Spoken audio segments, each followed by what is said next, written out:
Hello, welcome back to another chapter of Unfolding Outliers. My name is Mariana. I'm Natalia. I'm Sofía. I'm Ginny. And we're here to analyze, read, and comment on your favorite books.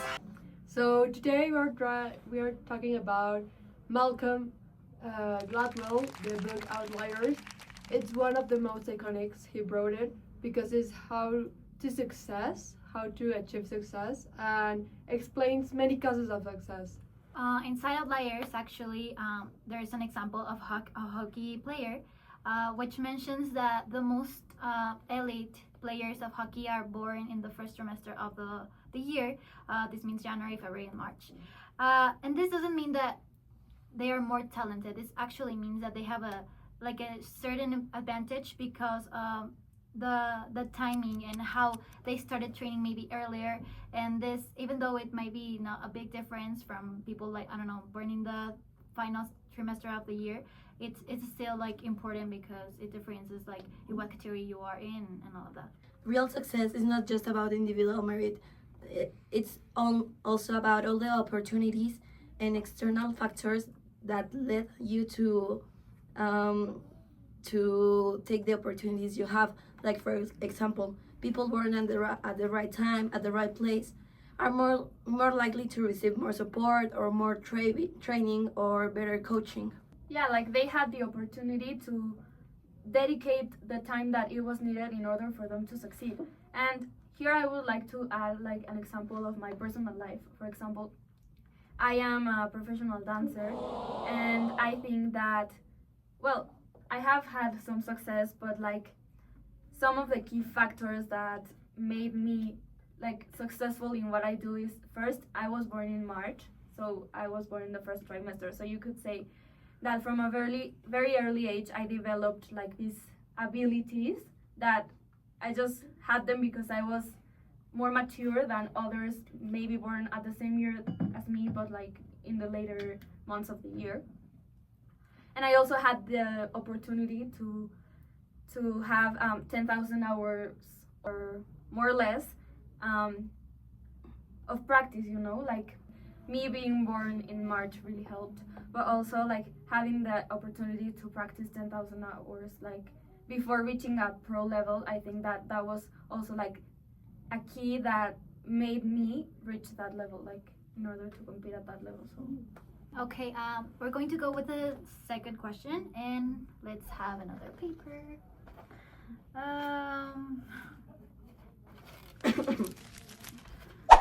Okay, let's see. So the second question is hard work really enough?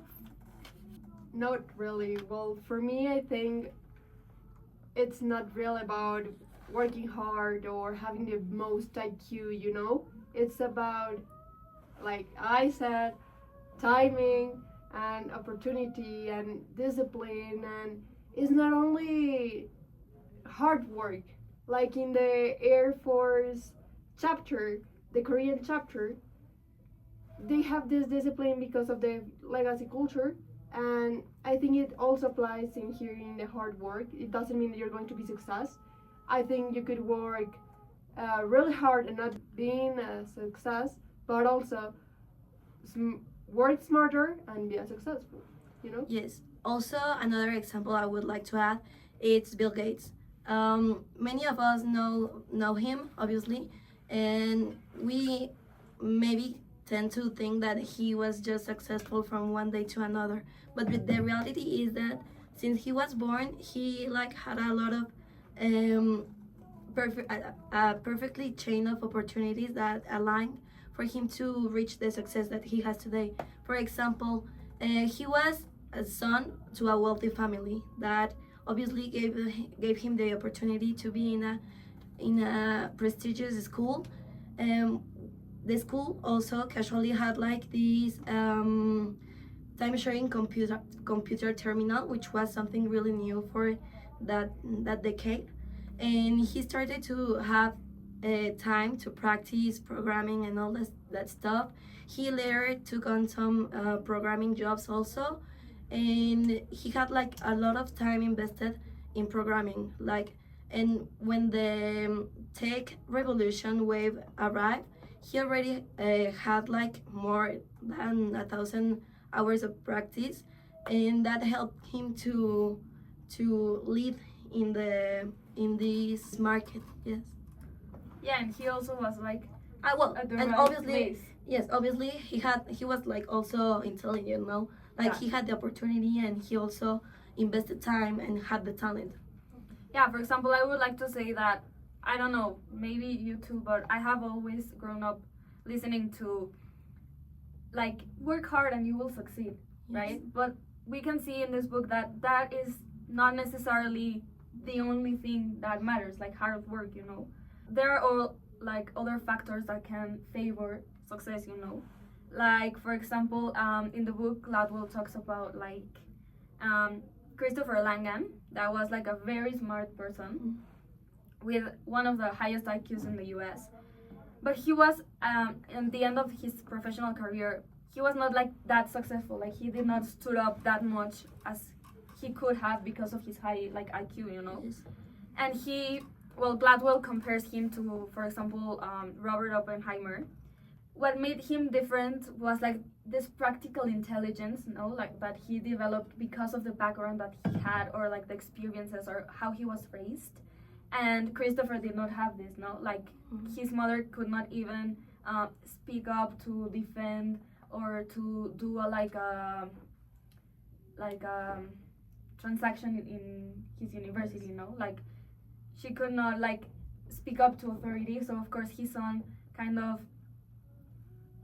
was like the same, no, he could not like speak up to authority or speak up his mind, and that was something that Oppenheimer did, no, like he couldn't get his way. Yeah, of because he course. couldn't have to develop social, we can say, to challenge authority. I would like to highlight a quote that is in the book that says, "Intellect and achievement are far from perfectly correlated," which I think that, yes, of course, having a high intellect is important, but also it doesn't necessarily mean that it will lead you to achievement, you know.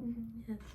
In the book, they also mention like a study, which was called the termites, no? Yes. Where they like gather like a lot of people with high IQ, and then later on they discovered that not much of them like really achieved a success, because maybe they lack that, like the personal abilities to be or creative or to know how to speak in public. Yeah, and like Gladwell say, I want to quote it, practice isn't the thing you do once you're good, it's the thing you do that makes you good, you know? And that's the difference, because you're doing it to be really good, that you know you're going to achieve, that you know you're going to be a success. So that's the main thing that Gladwell talks about, the hard work, mostly, you know? There's a phrase that you already said that is like, you can do anything if you work hard. And even though it's truth in a certain way, we should understand that success is not about just like trying and like practicing. It also has to do with the whole environment you're in. And it is mentioned in a lot of the examples we saw. It has to do also a lot with culture and like the habits you have and what habits your family have, and how this inherit your personality and how you face life and all of that.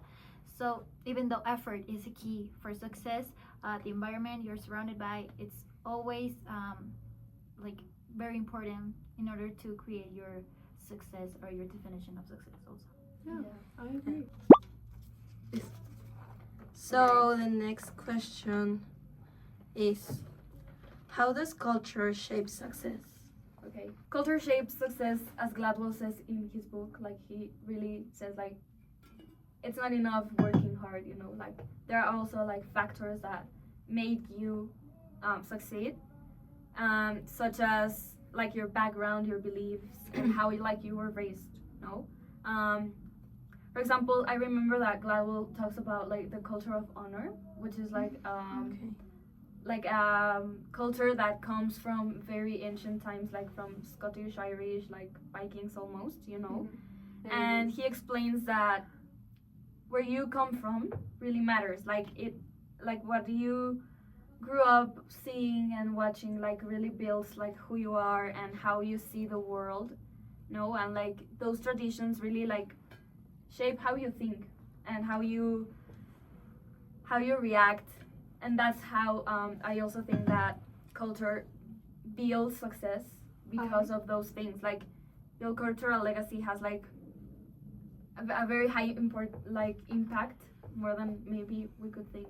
Yeah, I agree with you, Nat, mostly because all the heritage is where you were born, your values, your history, your how you're going to face the destiny, your failure, everything that you're going to face and how you're going to face it.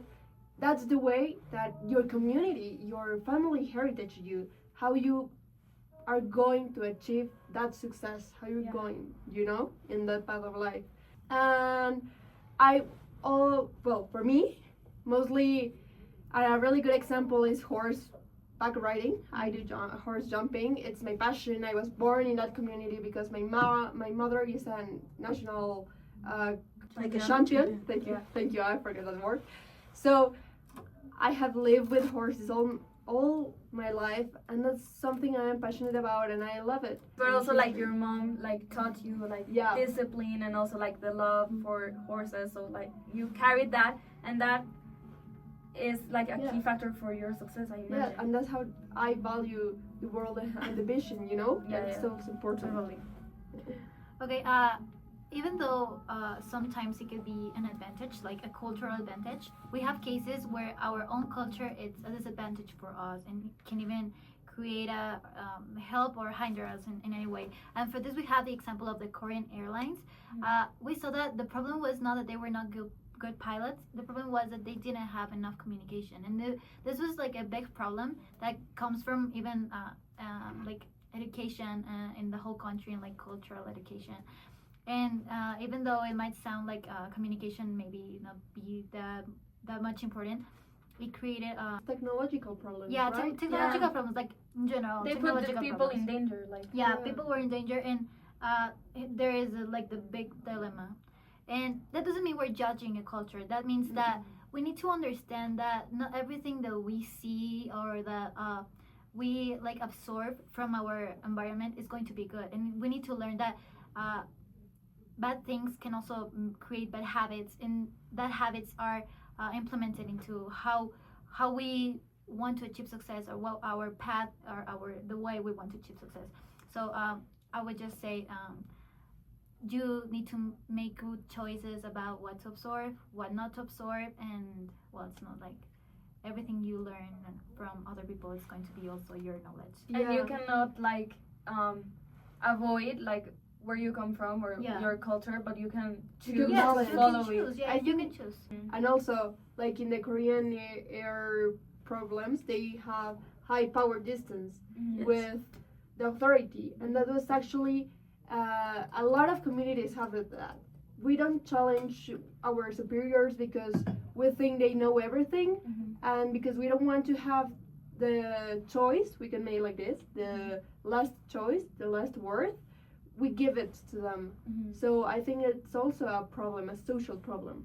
Yes, I also want to add another example that also talks about like social, I don't know how to say it, maybe prejudices. How is it? Prejudices. Like sometimes we tend to think that, for example, Asians, like especially in East and Southeast Asia, we think that they are like more intelligent. He gives the example of the rice the rice paddies. Unlike crops like wheat or corn, like you need to work hard. Yeah, they require like a lot more of work. Like they need to be extremely careful with the watering or with the soil. And for example, while many others like in off seasons they spend it like doing other things. No, in Asia they are always working. They are always so disciplined to I don't know, what they're doing. To what are they doing. And this is something that was inherited like to further generations.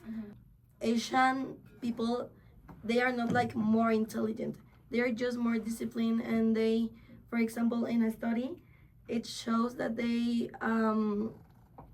tend to focus more on what are they doing. For example, many of us sometimes, like, if we are doing a math test, we start doing it, and if we don't understand it like at first glance, we tend to leave it. No, they have more patience, and they say, I will never go until yes, the time they are more comes. determined, Yeah. and that's something that was inherited like from years ago. Like even if you don't feel like motivated or like you You don't need to feel do like it, then you just have to do it, and that's what I think they learn from their cultural legacy, which is like really important. So like just like to close, I guess like Yeah. I think that Outliers, the book, definitely has taught us that success is not merely like luck or just natural talent or even hard work. Like it's much more complex than that, right? Like these but there are like these patterns in like successful people that tend to repeat, right? So like I think that understanding these patterns or these like almost rules and their causes really help us to understand and unfold like success, right? And why it happens.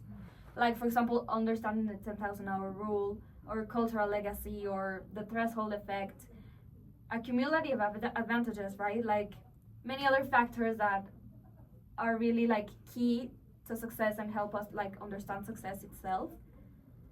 And like I think that's like the key, like to really understand these things that build up success. To be honest, I'm not a big fan of reading, and I can say that Outliers has definitely left a mark in my mentality mainly. It has let me understand what success is, and also like give my own definition, and also understand how my past has shaped certain ways I act sometimes, and like habits and all of that.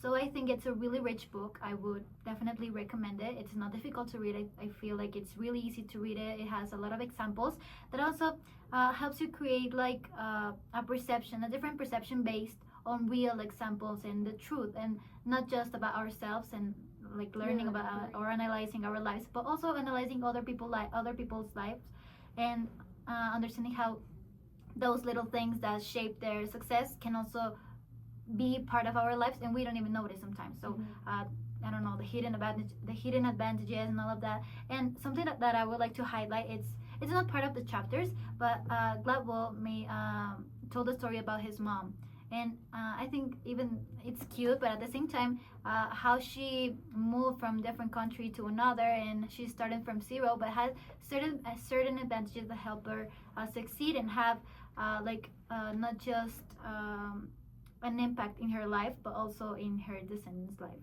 So I enjoyed a lot of the book. And what do you guys think about it? I strongly agree with you. I don't always like. I'm not also a big fan of reading, but this book wasn't just like a boring thing to read. It also personally helped me because, for example, there was this example about a girl called Marita. She was like a girl from a low income family, and sometimes it is known that people with low income don't have like all the opportunities that people that were born like in rich families have.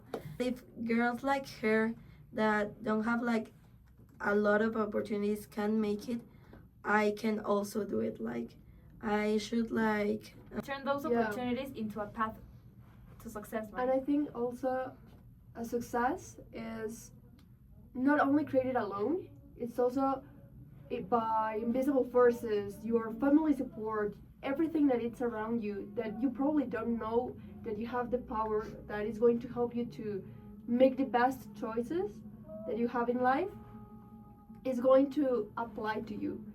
And the values, habits, everything, it's meaningful because it's going to push you to success. It's so rich, this book, like you already said. I don't want to repeat anything because you already taken my words and my mind, but it's really important to know what you need to be grateful, and also the success doesn't mean money, famous, or having the best life that we think that success is. Success is hard work, discipline, familiar cultural legacy that is behind you, background that is pushing you to become that. And I think that's the most important thing that this book is pointing. And it's so reflecting this book that in every chapter you're going to see what I need to change in myself to become an outlier. Yeah, And of course. I think that's the best part of the book. Yeah, of course. And well, I think that's it for today. Yeah. So thanks for watching Unfolding Outliers, and see you in the next time to keep looking for ways to discover success behind outliers. Bye. Bye.